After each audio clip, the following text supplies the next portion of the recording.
This is the Detroit Sports Podcast Network.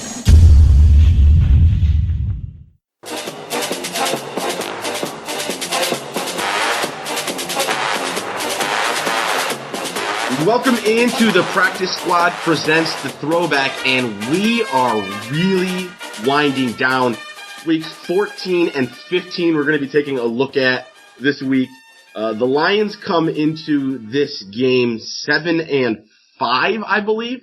After that really hot start of 5-0, it's coming down to the wire, and I don't know if you are remembering this so much, Stroz, but as we're getting deeper, not as much the first game as the second game, but I remember how tense things started getting, and like how, you know, when you started 5-0, we were thinking at the very least playoff team. And I think, to be fair, a lot of us were thinking bigger because we hadn't had that.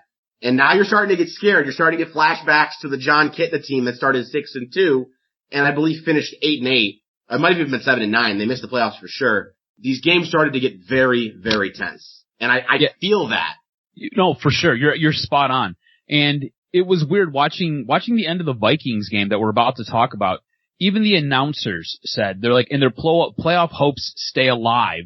And you could tell everybody celebrating when they hit the field at the end of this game because it was getting tight. It was getting tense because the team started so hot. And I remember leaving the Chicago game, week 5, being like, we've got a legit playoff We're top team. of the world. Yeah. Like, I don't know if there's a team in the league that is better than us right now. And then you flash forward, 9 weeks? And all of a sudden, everything is getting so much tighter. You're worried about missing the playoffs. You start critiquing everything about this team. And it's kind of what we've done as this podcast has kind of gone on. You start to see the holes. You start to see the issues with this team really developing. And you're kind of watching this team trying to keep it together as the NFL season wears on. But you're absolutely right. It gets so tight down the stretch here. And I think it sets up beautifully for what we'll discuss next week, because I remember that Christmas Eve game against the Chargers. I don't want to get too far into it, but I remember that Christmas Eve game against the Chargers, and I've got a couple good memories for next week, so a little bit of teasing for next week's episode. But this game right here, the Minnesota Vikings game, game 13, week 14, I didn't remember until the final play of this game. And this was a game where the Lions came out absolutely hot, scorching. You had a defensive touchdown. You had Matt Stafford looking super efficient. I think at one time they flashed his stats. I think he was 11 for 13 with 2 touchdowns and 130 some odd yards. So they did get the defensive touchdown right out the gate, which, I mean, we try to focus on Detroit in this, and rightly so. But we would absolutely be failing you if we didn't mention that Christian Ponder had one of the worst games any quarterback in the history of the NFL has had. It made me think while watching this game, you know, the Lions probably had some quarterback luck on their schedule in this one, because I gave Matt Castle a stud award early on for the Lions, and he played a full game. Christian Ponder was pulled at the half. Christian Ponder was absolutely 21 trash. passes, and he completed 11. Look, let me put it this way, Stroz. He went 11 for 21. For 115 yards, 2 touchdowns, and 3 interceptions. I saw that stat line and said, holy crap, I can't believe he did that well. 11 of 21. So we're talking just about 50% for 115 yards, 2 touchdowns, and 3 interceptions. I can't believe he played that well. He looked like absolute garbage. On top of that, they didn't have Adrian Peterson in this game. So Minnesota's offense basically was playing with one hand and one leg tied behind its back. And it's worth noting, the first time the Lions faced the Vikings this season, Donovan McNabb was the starting quarterback. So this was a bad Vikings team. After this game, they fell to 2-11. Kind of sticking with what we're talking about with Christian Ponder looking so bad. Last week, we saw a game and a half without Ndamukong Suh. We watched the Packers game where he got thrown out, and then the Saints game where he wasn't there. And we noticed that they couldn't get any pressure on Drew Brees. Not just sacks, but they couldn't close the pocket. And watching this Vikings game, to be honest with you, it makes me question my memory of Kyle Vanden Bosch and Cliff Averill. Cliff Averill he had a strip sack for a touchdown that was a great play, but overall, they didn't get pressure on Christian Ponder either. I'm going to separate them into two. No, you know I won't. I'm going to go right into it. Joe Webb comes in at the half, And I thought it was Michael Vick on 2004 Madden. Mm-hmm. Joe Webb was basically a wildcat quarterback. His passes in this game, like, he was missing wide open receivers 5 yards away from him. Like, Joe Webb was not an NFL quarterback. But Stroz, there were 5 or 6 times a defensive end got to Joe Webb. He didn't even make a move. It looked like Reggie Bush in college. He just outran them to the sideline. He picked up a 55-yard rushing touchdown. 65, I'm sorry. A 65-yard rushing touchdown, which was longer than any run Adrian Peterson had in this season. And on that play, I don't know if it was Cliff Averill or Kyle Van Den Bosch. I should have went back and looked. On that 65-yard touchdown, a defensive end got to him in the backfield. He didn't juke him. He didn't stiff arm him. He literally just outran him to the sideline. This was such an embarrassing defensive line performance. I wrote in my notes, I don't ever remember wanting to be a coach chewing out players. I wanted to chew out this defensive line so bad because I remember Cliff Averill and Kyle Van Den Bosch as good players. And this was embarrassing. Absolutely embarrassing. They won this game, and while it ended up getting closer than it felt like, there were a lot of things that went well for them. Their defensive line had no business getting any credit. I feel disgusting that I gave this defensive line credit up until this point in the season. It was that bad. Defensive line was not good. They pushed for 110 yards. Watching Joe Webb completely fake out everybody on that defensive front and then cut into the linebacking core was preponderous. It was frustrating to watch. I was screaming at the TV as I was watching this back. And for a team that started this game so hot, to kind of start to see it slip away to where it comes down to the fourth quarter. And I'm glad you were there because I really want you to walk me through your emotions. I didn't realize that it was this game until this play. There's roughly 8 seconds left on the clock. Minnesota gets the ball at the 2-yard line. Cliff Averill jumps offside as the clock is winding down. They're trying to spike it. Yeah. No, the Vikings are trying to spike the ball and set the offense, and Cliff Averill jumps it. Doesn't even force them to set the ball. Yep. So stops the clock, moves the ball up to the 1. And it didn't end up mattering. But it saved them a down. Because with 8-9 seconds, you could plausibly get off all 4 plays. It's probably a lot to ask, but it's not out of the question. But yeah, and then on first down, I don't know who gets to him. Somebody gets to the quarterback. Ball's fumbled, rolls all the way back to the 20, gets batted, rolls back to the 30, 40, picked up by a Lion and dropped 50, other 40. It was a 60-yard fumble before it was recovered. And I told you, the emotion of watching that play live, because here's the thing. The Lions this should not have been the game that it was. 34-28 the final score. The Vikings scored 7 in every quarter after the Lions jumped out to a 21-7 lead, scored another 10 in the second. I mean, this game was dominated by the Lions. And here was the problem. At the half, the score was 31-14. And the Vikings couldn't throw the football. They threw the ball a total of 44 times for 150 yards.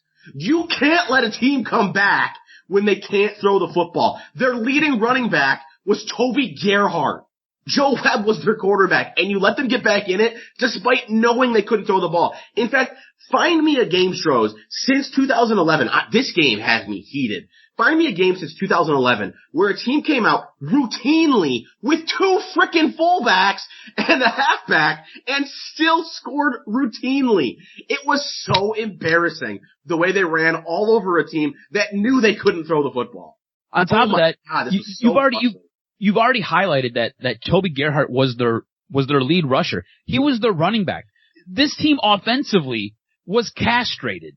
You have 2 quarterbacks who can't throw. You've got Joe Webb who does one thing well when he's under center, and that's run the football. You have 0 running backs of worth. Toby Gerhart was nothing. He was an okay substitute when Adrian Peterson needed a break. That's putting it kindly. So you have 0 run game. 0. And yet this offense was still able to hang with this Detroit team. Well, it was so frustrating, especially because, like you said, they jumped out to such a monstrous lead, and they held the lead at the half, and yet they allowed this team to get back into this game. And here's the thing. The Vikings did everything they could to make this a blowout. Christian Ponder threw 3 first-half interceptions. I don't remember how many went for a touchdown, at least one or two. They had 5 total fumbles, 3 of them recovered by Detroit. I don't even know who the hell Lorenzo Booker is. He might be a fullback. He carried the ball 3 times for 17 yards, and on one of them, he untouched fumbled the ball. Like, the Vikings did everything to give this game away, and the Lions let them make it really close. And this was such a crucial game, because at this point, you were only 7-5. This loss puts you at 7-6, headed on the road to the Raiders. It was so bad. Now, I want to flip here and go something that I thought was very positive. Early on in this game, Matthew Stafford kind of felt like a non-factor. Not in a bad way. It's just everything was happening on defense. The Lions offense didn't have to do anything. But I thought when the Vikings started to show some life, Stafford had a hell of a drive. It was about midway through the third quarter. The lead had been cut to 10. So we're talking about 20 minutes left in the game. Stafford leads a 15-play, 7-minute drive, only scores a field goal. But here's the thing. On that drive, Stafford completed 3 passes on third down to extend the drive. And when they had to settle for the field goal, it was a incomplete pass on a shot at the end zone, followed by a run for 8 yards, and then a failure to pick up first down on 3rd and 2, which I thought was a theme in both of these games. The Lions could not pick up 3rd and short on the ground. They just weren't capable of it. And I think that 3rd and 2, I think that play was, if I remember correctly, that play was just a total botch. Everybody screwed everything up. It was a really, really weird play, the way that one kind of worked out, that ended up leading to that Jason Hansen field goal. Like, nobody was on the same page. So, I did have to give a lot of credit to Matthew Stafford there. I thought, to be honest, the reason he was underwhelming, he took 5 sacks and 19 yards in this one. And you mentioned that he was efficient. I thought this was a calculated decision because the Lions went up big and they were failing to move the ball on the ground, but the offense of the Vikings early on couldn't do anything. In the second half, they started running all over the Lions. But I thought Stafford recognized we're up big. The only way we're going to lose this game is if we beat ourselves. So he started taking sacks when there wasn't obvious throws. I didn't even think it was particularly that he was getting destroyed. I thought he made conscious decisions just not to take risks, and that's why at the end of the day he finished 20 of 29. I think the stat line is good, not great, but I thought Stafford played really heads up and came in when he needed to and led a 7-minute drive where he personally extended the drive 3 times. He was efficient in this game. He didn't do anything to overcomplicate anything. I do want to correct myself. That 3rd and 2 was Keelan Williams going up the middle, trying for those 2 yards. So I was wrong. I had a different play, in my mind. But I do remember the play you're talking about, but I didn't think it was this one. Yeah, no, it was not. You're spot on though. He didn't do anything great in this game, but he didn't do anything to hurt this team. And his conscious effort to not force the ball. I want to push back a little bit. I thought that drive was great, and I thought he orchestrated it. He did have 3 third down completions. A 7-minute drive when your team is starting to give up a lead, even if you only score a field goal, is a big deal.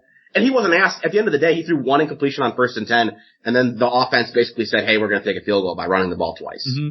That was the only. Outside of that, I didn't think he did anything special. But right. I think short of that drive, I think they might lose this game. Oh yeah, I feel like this is one of those games where, like when we talked about the Chicago game, if this was played at a neutral site, I think it might have been a different story. I think there was a little bit of home cooking for Detroit in this. I think the crowd early on really got the players juiced up and led to a little bit of some communication issues for Christian Ponder. And again, 3 interceptions. He had a strip sack for a touchdown. And by the third quarter, he was out of this game. So I think there was a little bit of home cooking that helped Detroit in this. If Minnesota plays this either in Minnesota or they play it on a neutral site, it could go the other way. This game was way closer than it really should have been. And this game should not have been this close. I really felt like there was, I'm not going to get too deep back into it. I think the Lions thoroughly outplayed the Vikings in every single spot, except for the defensive line versus anybody running the football. Toby Gerhart, Joe Webb. Joe Webb, by the way, was converted to a wide receiver 3 years later. He was a wildcat quarterback. He could not throw the football at an NFL level.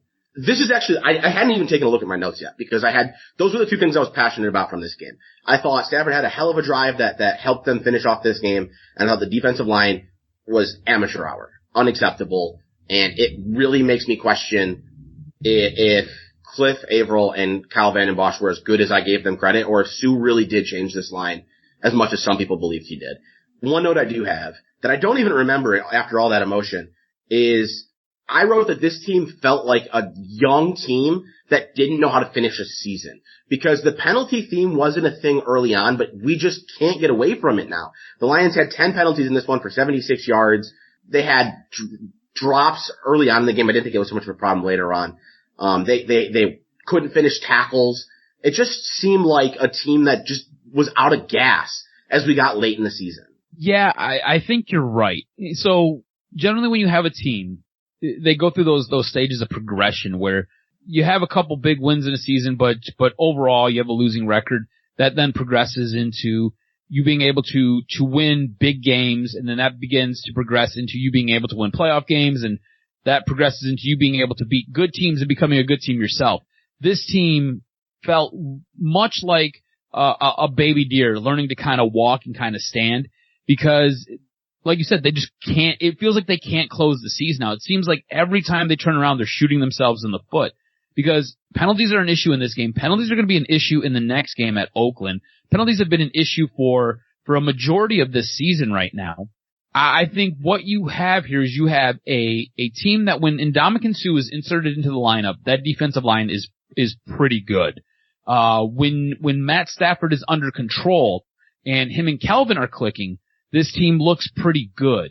But if you take certain aspects away from either this defense or from this offense, this team struggles mightily. And when they go up against better competition, they're just not up to the task. You've seen it last week when they played the Saints. You've seen it last week when, who'd they play last week? I forgot. It was the Saints, and they played, I gotta go back to my notes here. The Saints. Yes, the Packers, yes. So you've seen it when they played the Packers, and you've seen it when they played the Saints. Both those teams this season are incredibly good. Incredibly good.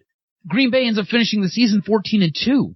You know, and the Saints, I don't think they won the 2011 Super Bowl, but that was a really, really good team. That was a team that figured out its identity and leaned into what it was.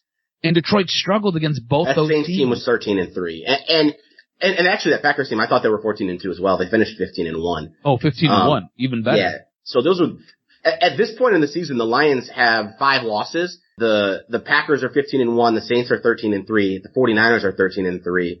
Another eventual playoff team that they lost to, the Falcons, were 10-6. Yeah, I mean, this is a Lions team this is kind of where the origin of Stafford can't beat playoff teams came from. I think that's an obnoxious knock against him. It's a whole team thing, but, they definitely lost when they played better teams.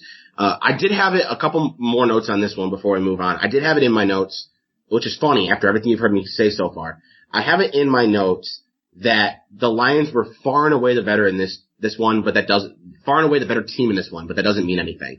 That was early on before the Lions stopped playing defense. By the way, Vikings in this one ran for 270 yards on the backs of Joe Webb and Toby Gerhart. 270 yards. Titus Young, I think we need to mention again. Every time I watch him have a good game, I can't help but think of what he would have been. 4 receptions, 87 yards.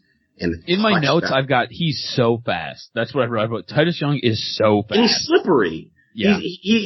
I've compared him to Tyreek Hill. He might not be quite as slippery as Tyreek Hill, but he is very, very slippery. And then the one final thing I want to give him credit for, I said that this was a game of home runs, and I think maybe we don't touch on just how many home runs this team was capable of hitting, because they forced 6 turnovers, but they turned 4 of those into touchdowns. Stafford had a deep ball touchdown, which we do acknowledge that he was capable of the home runs.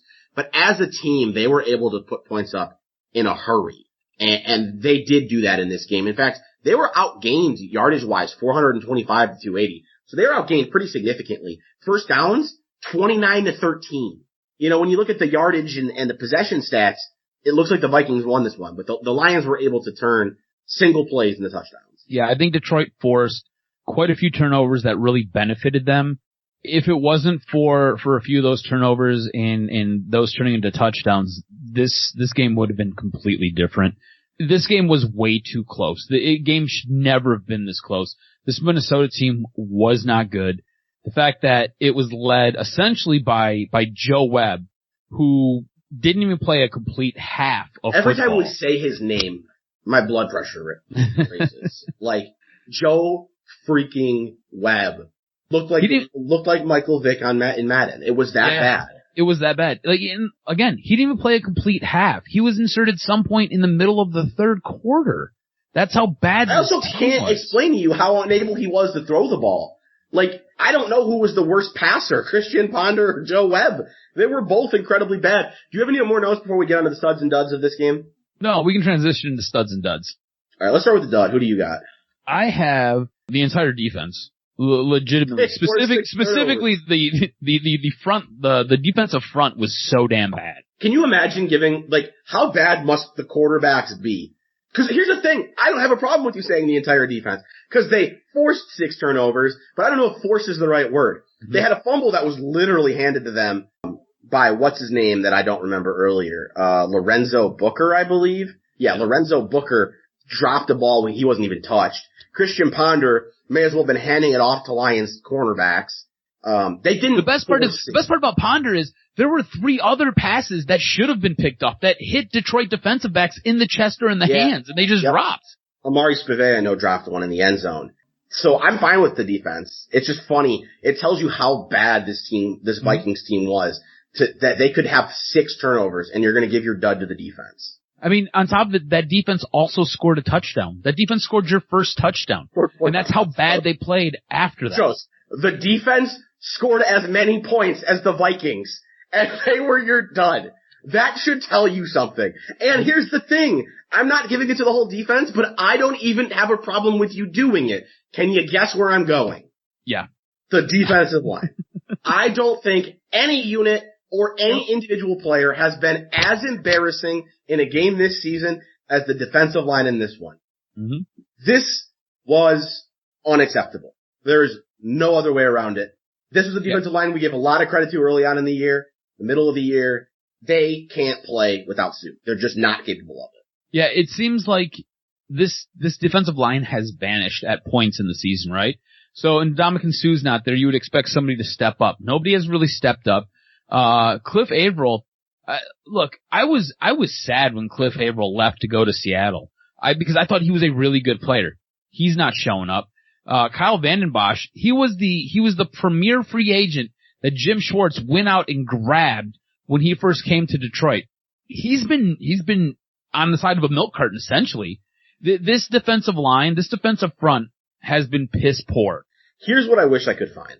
Cause it's not just that they disappeared. It's like, unfortunately I'm looking for it and I can't find it anywhere. I would like to see the yards after contact numbers. Because it just felt like guys were running untouched, 30, 40, 50 yards, and it was nothing. Who's your stud of the game? So this might make you a little bit upset. And I'm curious as to how you feel about this. But I went with Brandon Pettigrew. Followed closely in second place was Titus Young. But Brandon Pettigrew, I thought, had a great game. This was a really solid bounce back effort from a guy who we've been really critical of the past couple weeks. There were times where Matt Stafford needed something, because Kelvin Johnson, to this point in the season, has basically disappeared for the last 5 games. And Brandon Pettigrew came up huge in this game with a big touchdown. He was 6 for 7 on receptions. He had 57 yards. He was his go-to outlet when things broke down. Well, he had a tough touchdown as well. I think he had at least 1 or 2 of those first downs on that huge drive I talked about. I wouldn't have an issue with Brandon Pettigrew or Titus Young. I'm actually giving it to Matthew Stafford. I said it earlier. I don't believe they win this game without that 15-play drive, because the Vikings had clearly taken over momentum in that second half, and to take 7 minutes off the clock, and it sucks they only got a field goal, but to take 7 minutes off the clock and add a couple more points mattered. I mean, for what it's worth, without that field goal, the Vikings are in field goal range as time expires. Maybe they don't fumble the ball. You know, maybe the game's not, maybe you're going to overtime in this game. And I also thought he was very smart as a guy who's had no issue taking risks throughout his career to this point, or, you know, moving past this year. He has had no issue taking risks. He understood where they were in the game. He understood that this Vikings team shouldn't be and ultimately wouldn't end up being capable of completing the comeback as long as they could take care of the football and put points on the board when they were able to. I thought it was actually a very veteran move, the way that Stafford played this game. Yeah, no, I think so as well. Again, I thought he was really, really efficient. I don't think, like we kind of discussed earlier, he had that one really good drive, but I don't think he did anything where he was incredible. But that being said, he didn't do anything that hurt this team. If anything, he helped keep this team in this game, especially when they needed him the most. He was the ultimate game manager in this game, and that's not something you can say often about Matthew Stafford, but I think he did it at the right time.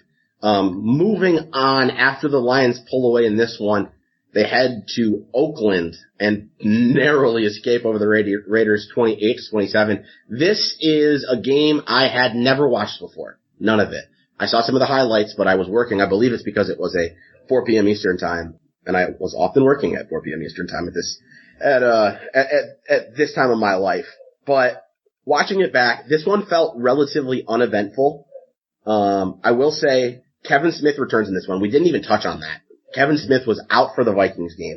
He returned for the Raiders game. I don't know if he was not fully healthy, but I thought he was terrible. We've given Kevin Smith a lot of love in previous games. 15 carries for 43 yards, basically non-existent in the passing game, had a drop as well in the passing game on a just an easy screen pass, just, basically a handoff, and he couldn't catch it. He was a non-factor, which was disappointing because it's been fun to watch just how good Kevin Smith was. Yeah, Kevin Smith, I don't think he's 100% in this game because he looks a little bit lame, doesn't have that burst. You mentioned it yourself. He was horrible in the rushing game and he was abysmal in the receiving game. Didn't really bring a whole lot to the table. All that being said, he was their lead rusher and he was essentially the only back who really seen any carries. Stephon Logan had one. Titus Young had one. Keelan Williams had one. It is Matt funny. Stafford carried it for one. It is funny as we move through the season. I would say somewhere around week 9 or 10, this offense decided that they had to have at least one wide receiver carry every single week. Mm-hmm. Last week against the Vikings, both Nate Burleson and Calvin Johnson had one. This week versus the Raiders, both Titus Young and Stephon Logan had one. I think this game right here, you start to see Nate Burleson really break out of his shell. He really seemed like he was more of a focal point of this offense. Calvin Johnson's going to get a ton of praise in this game, especially from me. It was the Calvin Johnson of the first 5 weeks. It really was. Every time they needed a big play, it went to Calvin Johnson, and he came up huge in this game. Nate Burleson also had some really, really big moments. He had a really nice catch and run for 39 yards, and he had a touchdown as well. So Burleson helped out a lot in this game. Calvin looked great. Pettigrew was kind of the same old Pettigrew, right? So he comes off a really good game. I think he gets a little bit lost in the shuffle here. I thought he had a couple big drops that really could have helped this team out. And then there was a lot of complaining to the referees that drove me absolutely insane. Overall, I thought this offense looked good at stretches. I don't want to say through the whole game because I felt like they disappeared in the middle of this game. I thought Stafford was pretty pedestrian in this one, 29-52 for 390 and 4 touchdowns. This was one of those games, and he's had a couple, where the numbers probably tell a little bit prettier of a story than the game that was actually played. There were so many, like Calvin, as you said, is going to get a lot of praise. He had 9 receptions, 214 yards, 2 touchdowns. He got so open so many times. I thought that Stafford underthrew him at least 3 different times. It's funny you say that because maybe he did, but I actually thought watching this game, they were underthrown but catchable. I feel like as we've gotten deeper into this season, Stafford has done a better job giving Calvin chances to make plays on the deep ball. In the early part of the season, it felt like the deep balls were either wildly inaccurate or a dime. But it feels like as we get a little bit further into the season, a lot of these deep balls, and maybe it's more specifically the ones not to Calvin. Maybe it's more specifically the ones to Titus Young, and Nate Burleson doesn't have a ton of deep balls. I guess Titus Young would really be the only other one. But it feels like he's given him a chance. He did have the one that was criminally underthrown. Calvin had absolutely nobody in play, or no one behind him, like not even close, but he had to come back to the ball. That was, I believe, like a 60 or 70 yard throw. I guess his long was 51, so it must have only been 51. Maybe Stafford was deep in the pocket, because that one felt like it went forever. But I just thought in this game, the Raiders could not contain Calvin. He was open a lot. A lot of very easy throws for Stafford in this one. Now, Titus Young's touchdown, he only had 5 receptions for 20 yards, but he did have a big touchdown that I thought was a hell of a throw in a tight window. But for the most part, offensively, it didn't feel like the Lions really had to work for the passing game. It felt like it was there. Yeah, I would agree with you. I think the run game definitely wasn't, and I think that's why you've seen them throw the ball so much. I mean, you said it yourself, Stafford attempted 52 passes in this game. I mean, that's a ton. That's an absolute ton, and I think that's because that run game just was not there. The only thing they could do to really chip away at Oakland's defense was throw the ball. And like you said, Kelvin was wide open numerous times. Titus Young had a good game. Burleson had a really good game. The thing that kind of floored me, and I'm gonna kind of flip it a little bit here. I was really upset with this Detroit defense. I felt like there were so many missed tackles from this defense as a whole. I felt like this team, again, penalties are an issue for this team. Undisciplined play is an issue for this team. And they come at the worst time. You're holding a team to a third down and you stop them, yet you commit a penalty. Or in this game, it seemed like horse collar tackles were everywhere. They had a back-to-back horse collar tackle in the second half. I don't remember what quarter it was. We do intend, the plan, by the way, for the remainder of this podcast, next week we're going to wrap up the regular season. And then the following, or I'm sorry, am I off by one? No, yeah, next week we'll wrap up the regular season. And then the following week we will do a playoff game. And then after that playoff game, we will do a full season look back and have some of our takeaways. One thing I wouldn't mind doing in that is looking at how the penalties changed, because I do not think this team was so heavily penalized earlier on in the season. I think it might have been one of the differences of that 5-0 start and what we've seen as we've got, and I could be wrong, but that's what it just felt like to me, is that the penalties have become a much bigger problem as we've got deeper into this game, or into the season rather. I mentioned it in the last game, but one major note I've had. They couldn't run the ball at all in this game, but this team had no ability to pick up a crucial yard or two. They went for a 4th and 1 inside, the 30-yard line, so it's definitely field goal range. Yep. And they just couldn't get it. They didn't even get close. They were in the same play back-to-back and were stopped at the same point each time. And in a game that they ultimately won by 1, it was just so crucial. They just couldn't do it. And it's crazy because at times this running game has actually been the best that I can remember in recent history. And at other times, they just can't get that necessary yard. Keelan Williams, by the way, 1 carry, 0 yard. It was him who had it. I think he was the guy they really leaned on as a power back. But it was a really frustrating play to watch them fail to pick up that first down. The offensive line at times gets a nice push and creates a nice hole, especially for Kevin Smith. And then there are times where they're just MIA. They can't do anything. In this game, it felt like they couldn't do anything.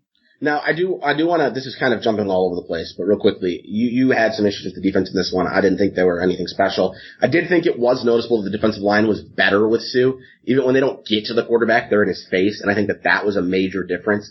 The pockets for quarterbacks without Sue were clean as hell, and they weren't getting, now, Carson Palmer wasn't going to run all over you the way that Joe Webb did, obviously, but, I mean, was Michael Bush any worse of a running back than Toby Gerhart?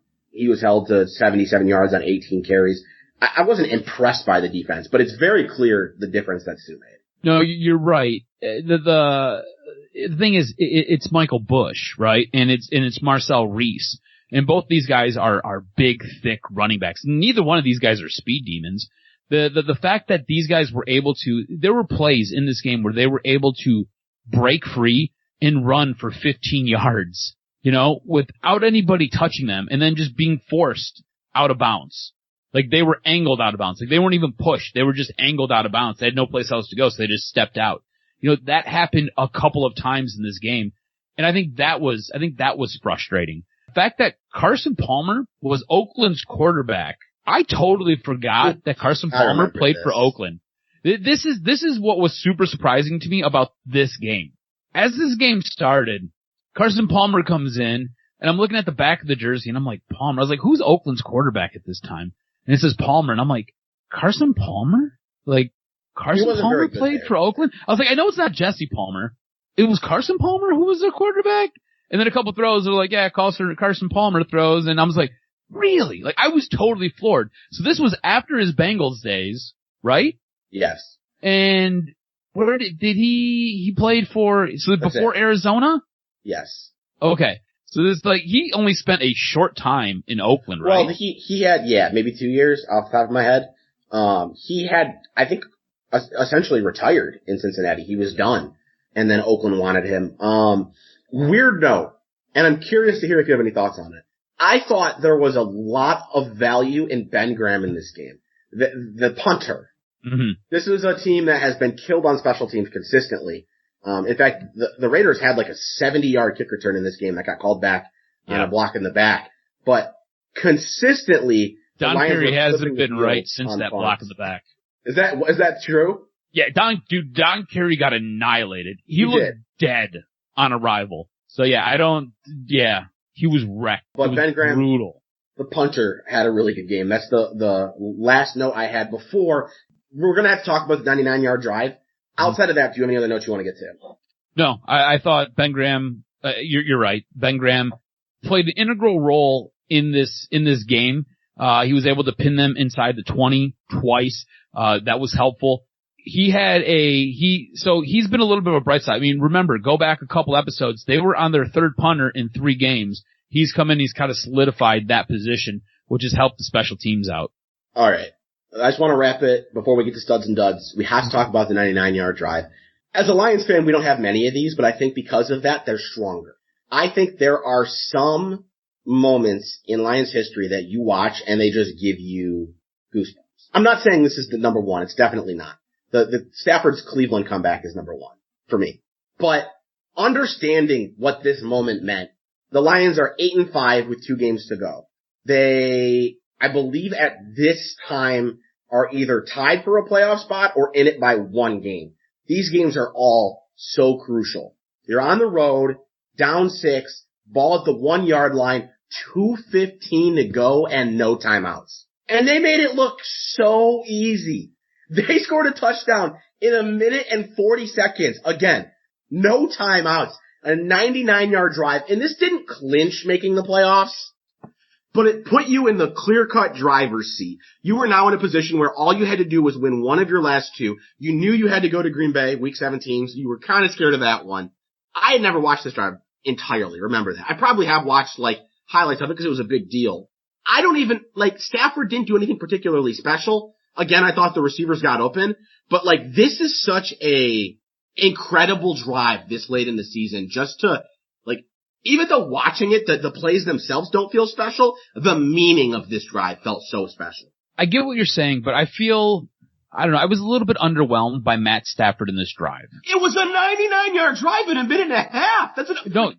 You're right. So they were able to matriculate the ball down the field with what seemed like ease. The problem I had with it was, this goes back to Matt Stafford underthrowing Calvin Johnson on a couple of plays. The big play, the one that got the bulk of the yards, I think it was like a 58-yard pass. If Stafford would have led Calvin a little bit more, he'd have walked right into the end zone. But he totally underthrew him, and he had to slow up to come back and get it. I think we need to acknowledge that he had to slide to catch that ball. So that was air yards. Every yard on that play was an air yard. Yeah. There was no running after the catch. And again, this is the play I was talking about where I said criminally underthrown in that it would have been a touchdown, game over. You're talking about a ball that was probably thrown 65 yards in the air. It feels pretty unfair. 65 is not fair, but easily 60. It feels pretty unfair to criticize a ball thrown 60 yards in the air anytime. I get what you're saying. I felt like this drive, I see your exasperated face. I just feel like this drive, it as significant as it was and as great as it was because of what it meant to this team this season, there were parts of it that just felt a little underwhelming to me. I thought they executed perfectly on this because they were able to take it in and score with I think 39 seconds left. Yes. So they went 99 yards in 1 minute and 40 seconds. Yes. With no timeouts. Yes. Which is awesome. How many times has that been done ever? In a game-winning situation? I have no idea. Dude, that doesn't happen.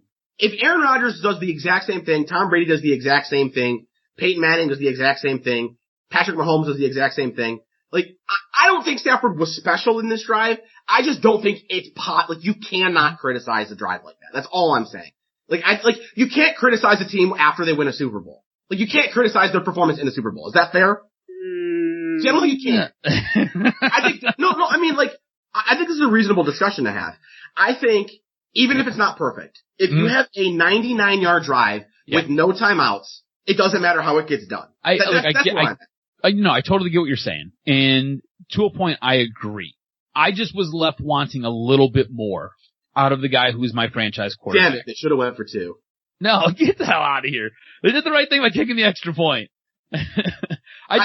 Look, man, it was a drive that was put together spectacularly.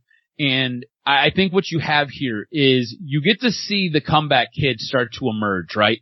You get that Matt Stafford win. Well, they've done it all year, but I don't think in his career he's a single drive. He's had better comebacks, but single drive, I don't think they've done anything harder than they did in this game. What you see here is you have a quarterback who has ice water in his veins and will not buckle underneath that type of pressure. And for this brief moment, this glimpse in time, he was perfect. This team was perfect on that drive. Like you said, you go 99 yards in what'd you say, a minute and a half? Yeah, there's 2:15 left and they scored a touchdown with 40 seconds left. So just over a minute and a half, 0 timeouts. That's awesome. That's next to impossible. It's funny. I want to go back and watch that drive now just to, because I understand what you're saying. Mm-hmm. Like I said, I think there's moments when you can't criticize, and I felt like this is one of them. Like, 99 yards in that short a time span, you probably successfully do that. Dude, it's gotta be well under 1%. Well under 1% of the time that you successfully do that. So I'm not gonna criticize how it's done. Let's wrap it up. Studs and duds. Where do you want to go first? Let's go duds. Alright, my dud was easy. Kevin Smith. No running game. None. Useless. This entire game was played without a running game. 15 carries, 43 yards, nothing in the passing game, and they had become so reliant on his ability to replace Javid Best. You could tell 15 carries, they continue to lean on him. And by the way, like, this is a team that between Javid Best and the early emergence of Kevin Smith, they were kind of doing things by committee. So when he came back, they said, look, this is our guy, and he just couldn't get it done, even if he was unhealthy. Mm-hmm. For me, it was the defensive front. You had guys like Michael Bush, who was a bigger running back, again, not a speedster. Marcel Reese, again, a bigger running back, not a speedster, cut through this defensive line and break into that second level and just take advantage of this team the entire game. The defensive front, the last 2 games, actually go back even further. The last, 4 games have been abysmal. They've just been dreads out there. They are absolutely awful. All right. MVP of this game, I have to imagine we're going in the same direction. Who you got? Mm-hmm. Kelvin Johnson. Stud of this game. Yeah, Kelvin Johnson. Kelvin Johnson. Yeah. He played a hell of a game. I mean, that last drive, he was targeted 4 times, caught 4 passes. The one that he didn't, he was interfered with. So he was responsible for the bulk of the yards on that final game-winning drive. The guy was amazing in this game. I think it needs to be mentioned. This guy had 9 receptions and still averaged 24 yards of reception. That's incredible. I mean, this was a Kelvin Johnson we watched for the first 5 weeks or so. Not been nearly the same. And I think that's by design. I think defenses started taking him away, but he was just dominant in this game. The Raiders had no answer for him. And this is probably one of the single easiest stud picks of the season. Oh yeah, absolutely. They're hands down. He was incredible this entire game, and he would routinely have double coverage on him, and he was still, like you said, breaking away, finding openings on the field, and Stafford would hit him. There was a really good connection between the two in this game. It was fun to watch, that's for sure. He had his first touchdown, I think it was his first one, maybe it was the second one, the game winner. He caught the ball in the back of the end zone, and like, he toe tapped. He looked like a ballerina out there. He's so damn special, and getting to watch him again this way, you're just like, damn. Like, I got to watch that his entire career, and it's awesome. I didn't really appreciate it then. Here's something I want to note as we talk about Calvin and what he's done. Calvin Johnson this season was the leading receiver almost every week of the season for the Lions, but weeks 5 through 8, he had 130, 113, 115, 125. Weeks 10 through 15, so the following 5 weeks basically, he was only the leading receiver one time for 89 yards. Then in week 15, he put up the 214 that he just did against the Raiders. So there was a disappearing act is not a fair way to put it, but like he went from clear-cut dominating as the number one receiver for the Lions to being contained until this one. And I'm looking at it right now. Next week, as we move forward, Calvin Johnson would no longer be contained. No, he breaks out. He breaks out. Speaking of next week, we wrap up the regular season next week. I'm getting nostalgic about something that's not even done yet. This has been so much fun looking back on the 2011 Lions season. Next week, it's a win over the San Diego Chargers to clinch a playoff spot, and that rough loss in Green Bay, 45-41. Anything you want to say before we wrap this one up? I look forward to next week because I remember both of these games vividly. I've got a nice little story to tell you about the game against San Diego, and I remember wanting to pull my hair out against the game against Green Bay. So I've got some good memories to share with you next week. It should be a good time. All right, that's going to do it. Thanks for hanging out with us. This is the Practice Squad presents the Throwback. See you next week. I said that ended that weird. I didn't know what to do with it.